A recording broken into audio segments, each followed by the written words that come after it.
I guess there are a lot of signs out there that the economy is in the toilet, but this week hit home for me that people are doing stuff right now they maybe wouldn't have in the past. Like my best friend Mike. He's always trying to cut corners when it comes to money. Okay, except when he hits the casinos. He used to make an okay living as a landscaper, but these last few months have been pretty tough on him, what with lots of his customers doing their own lawns now. I guess it's worse for him than I thought because what he did this last week was pretty sad. Let me tell you about it. I thought you were pretty much done with fundraising by the 8th grade. Do you have any idea how many pounds of cookie dough I bought since the 1st grade? Not to mention the magazine subscriptions. No worries, Dad. I'm working on expanding my product base. I'm actually part of an international multi-level marketing company. Mason Middle School has gone global? No, I've sort of moved beyond their limited business model. You gotta think transnationally these days, Dad, and that's why I've decided to go with this new business opportunity. You know Hannah, right?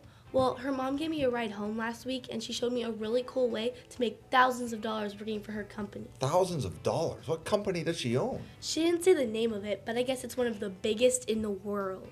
Lisa, are you talking about Amway? Please don't tell me they got you hooked. I think I saw that word on some of the paperwork she gave me, but don't worry, it's not about soap anymore. They sell other things too, like airplanes, tanks, and even kettle corn. I think we'll need to talk about this further after dinner, so why don't you just go get started on your homework? Sure, but with my first sales commission check, I'm thinking about buying a Prius and keeping it in the garage till I'm 16. You really have to start thinking about our family's carbon footprint, don't you think? Go do your homework. Okay.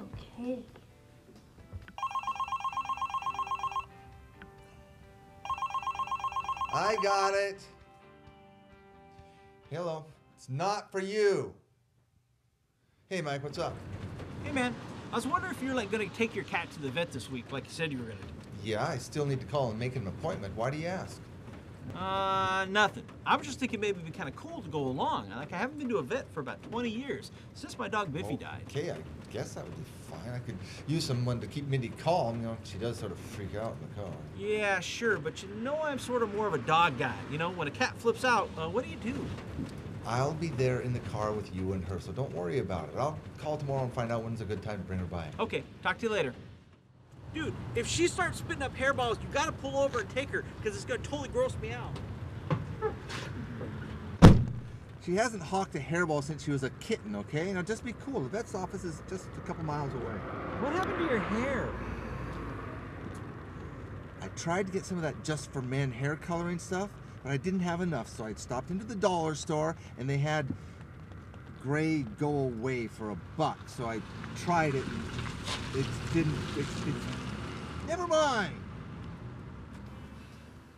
Well, Doc, Mindy's been having trouble sleeping lately. You know, she used to snooze all day, then she'd be up all night, but lately she's been doing the opposite. And it's like something's bugging her. She's just not herself.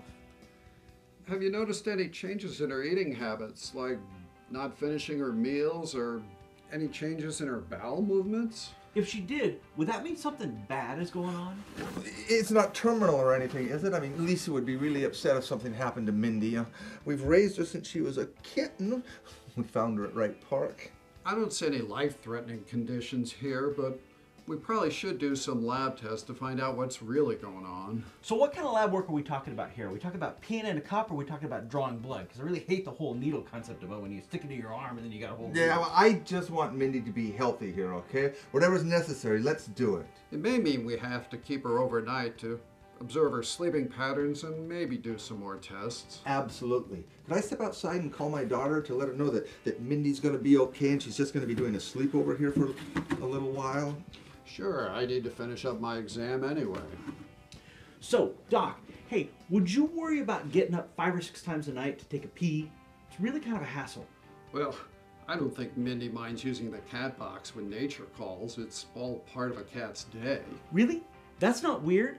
How about when she's lifting like heavy junk and her testicles start to hurt? I mean, not really a sharp pain, but more like a dull ache. Does she lift objects with her leg or put torque on the lower part of her back? Yeah, she should know how to lift stuff the right way. Well, do you know if Mindy here has had contact with other cats that may not have had their shots? Are shots that important? I kind of always thought they were a joke. I mean, I never got a shot for polio, and look, I can still walk. I was referring to cats, say, without a distemper shot. I take it Mindy's a house cat and doesn't get out much. If she did go out all the time to like clubs and stuff, would a shot keep her from getting like a venereal disease or a cold? I'm not aware of cats getting venereal diseases, and cats don't get colds.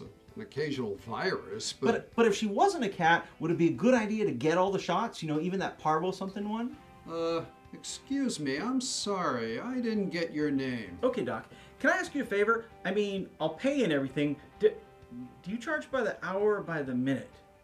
So, can you tell me if I got one of those hernia things? You know, I can cough when you're ready.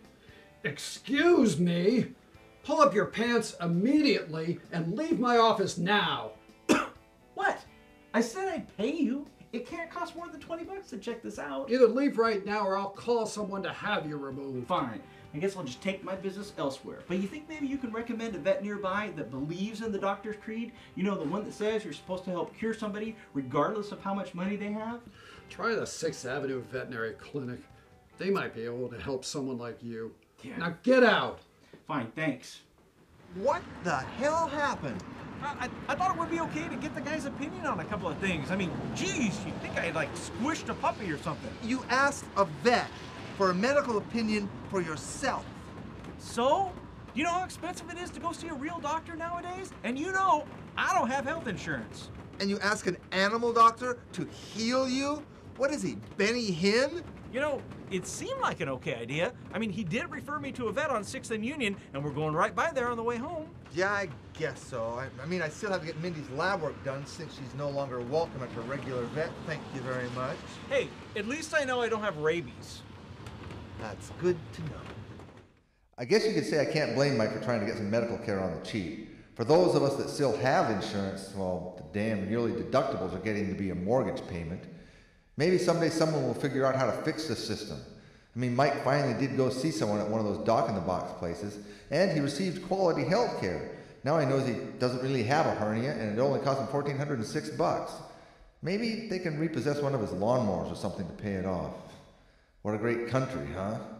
I gotta go. Later.